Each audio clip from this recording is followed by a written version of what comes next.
ಬದುಕು ಬಂಗಾರವಾಗಿರಬೇಕು. ಹೇಗೆ ಬದುಕಿದ್ದಾರೆ ಎನ್ನುವುದು ಆದರ್ಶ ಲೋಕಕ್ಕೆ ಆದರ್ಶವಾಗಿರಬೇಕು. ನಾವೆಲ್ಲ ರಾವಣ, ಮಾಗಧ, ಕುಂಭಕರ್ಣ ಇಂಥವರ ಆದರ್ಶ.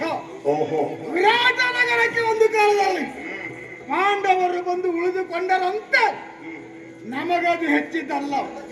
ವಿರಾಟ ನಗರದಲ್ಲಿ ಕೀಚಕನಂತವರು ಆಳಿದ್ದಾರೆ, ಅದು ನಮಗೆ ಆದರ್ಶ. ಆ ಕಾಲದ ಕೀಚಕನ ಆದರ್ಶವನ್ನು ಅನುಸರಿಸಿ ಈ ಮಾರಾಸುರ ಆಳ್ವಿಕೆ ಹಗೆಗಳು ಹೊಗಳುತ್ತಾ ಇದ್ದಾರೆ. ಕೇವಲ ನಮ್ಮ ಶಕ್ತಿ ಮಾತ್ರ ಅಲ್ಲ, ನಾನು ಪಡೆದಿರುವ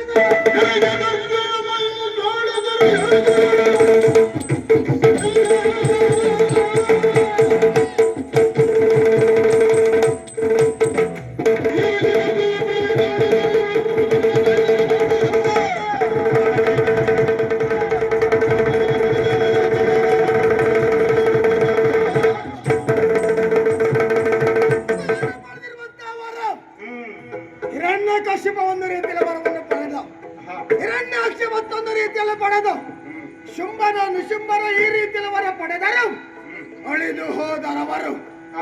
ಆದರೆ ಮಾರಾಸುರ ಪಡೆದ ವರವೇ ಬೇರೆ. ಇಳಗೆ ತುರ್ಕಿಯು ಮೈ ತಳೆದು ಬರಬೇಕು. ಕಲಿಯುಗದಲ್ಲ ಸಾಧ್ಯ ಉಂಟ ಸ್ವಾಮಿ? ಆಗ್ತದ ಹೋಗ್ತದ ಎಂಬಲ್ಲಿಗೆ ತುರ್ಕಿ ಮೈ ತಳೆದು ಇಳೆಗೆ ಬರುವುದಿಲ್ಲ. ಮಾರಾಸುರನಿಗೆ ಸಾವಿಲ್ಲವೇ ಇಲ್ಲ. ನೆಮ್ಮದಿಯ ನಿಟ್ಟಿಸಿರು ಬಿಡುತ್ತಾ ಇದ್ದವನ. ಆದರೆ ಈಗ ಕೇಳುತ್ತಿರುವಂತಹ ವರ್ತಮಾನ ಹೀಗೂ ಆಗ್ತಾ ಉಂಟಲ್ಲ. ಎಮ್ಮ ಸೀಮೆಯ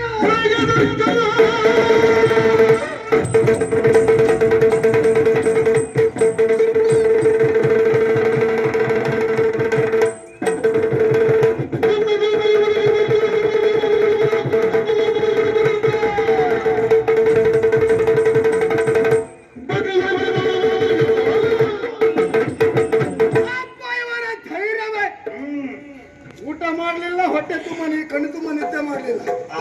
ಎದ್ದು ಬಂದು ಎದೆಗೆ ಬಂದ ರೀತಿಯಲ್ಲಿ ದೇವಿಯ ಪ್ರತಿಷ್ಠಾಪನೆ, ದುರ್ಗಾ ದೇವಿಯ ಪ್ರತಿಷ್ಠಾಪನೆ ಮಾಡ್ತಾರಂತೆ. ಅದು ನಮ್ಮ ಸೀಮೆಯೊಳಗೆ. ಅಪ್ಪ ಇವರ ಅಹಂಕಾರವೇ, ಅಪ್ಪ ಇವರ ಔದಾರ್ಯವೇ ಕೇಳಿಯೂ ಸುಮ್ಮನಿರಬಹುದಾ? ವರ್ತಮಾನ ಅರ್ಥ ಮಾಡಿಕೊಂಡು ಕುಳಿತುಕೊಳ್ಳಬಹುದಾ? ನಾನು ಹೊರಡುವುದೇ ಇಲ್ಲ. ನಿಜವಾಗಿ ವರ್ಷ ತಿರುಗಾಟುವ ಬೇಡ ಕುಳಿತವನ.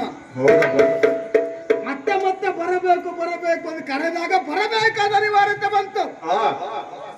ನಾ ತಿರುಗಾಟ ಮುಗಿಸ್ಬೇಕು ಅಂತ ಹೇಳಿದ್ರೆ ಇವರು ತಿರುಗಾಟ ಮುಗಿಸ್ಲಿಲ್ಲ. ಈಗ ಏನೇ ಆಗಲಿ ಅವಸರದಲ್ಲೂ ತಿರುಗಾಟ ಮುಗಿಸುವ, ಒಬ್ಬರಿಗಿಂತ ಇಬ್ಬರು ಲೇಸೋ. ಗಾಳಿ ಬೆಂಕಿ ಒಟ್ಟಾದ್ರೆ ಮಾತ್ರ ಪ್ರಪಂಚ ಒಂದು ಸ್ವೀಭೂತ ಮಾಡೋದಕ್ಕೆ ಸಾಧ್ಯವಾಗ್ತದೆ. ನಾನೊಬ್ಬನೇ ಸಾಕಾಗ್ತಾರಲ್ಲ. ನನ್ನ ತಮ್ಮ, ನೀವು ಆ ಕಾಲದಲ್ಲಿ ಕೀಚಕನನ್ನು ಕಂಡಿದ್ದೀರಿ. ಕೀಚಕೋದ ಪ್ರಸಂಗ ಭಯಂಕರ ಆಡಿಸ್ತೀರಿ. ಜೀವಂತ ಕೀಚಕ ಈಗ ಬರ್ತದೆ ನೋಡಿ. ಕೀಚಕನ ಪಾತ್ರ ಮಾಡೋದಲ್ಲ, ಆತ್ಮಹತ್ಯೆ ಮಾಡಬೇಕು.